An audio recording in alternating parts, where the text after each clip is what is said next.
বাজারের অবস্থা এই দেখেন, আজ সকালে ভোরে আগুন লাগছে।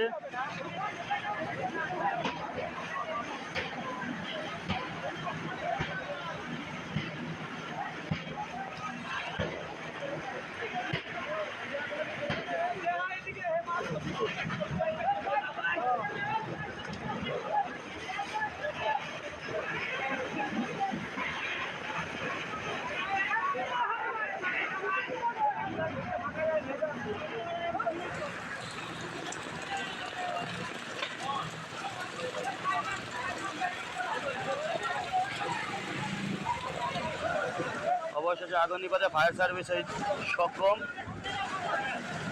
সকালে 6:30টার সময় আমার আপনার ফোন গেছে দেন তোমার দোকানে আগুন লাগছে।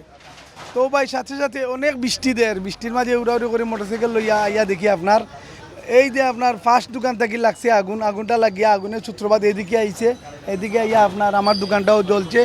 আমার দোকানের ভিতরে একটা সিএনজি আসিল, একটা মোটরসাইকেল আসিল, এগুলা জ্বলিয়ে একবারে সারখার।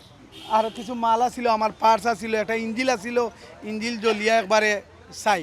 কেউ বলতেছে বজ্রপাতে হয়েছে, কেউ বলতেছে আপনার কারেন্টের লাইন থেকে হয়েছে। তখন খাটটা সঠিক ভাই আবো মিলছে না।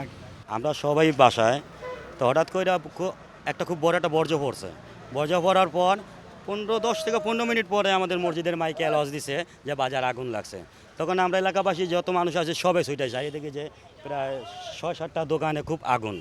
তাতে এলাকাবাসী সহজে যে ফায়ার সার্ভিসকে কল করা হয়েছে, ওনারাও আইসে, সবাই মিলা খুব আগুনটা নিবার জন্য চেষ্টা করা হয়েছে।